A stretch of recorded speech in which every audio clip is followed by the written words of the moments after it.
Thank you for watching, and please make sure to share this video. This is like my birthday package to the world.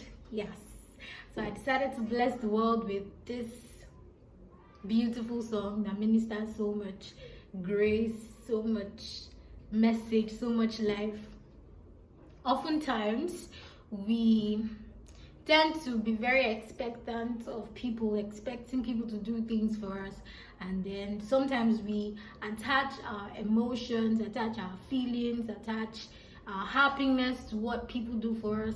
But this song just tells us, really, it's not about what people do, it's more about God. Okay, if you tie your worth to God, then you will never feel worthless. If you tie your identity to God, you will never be lost.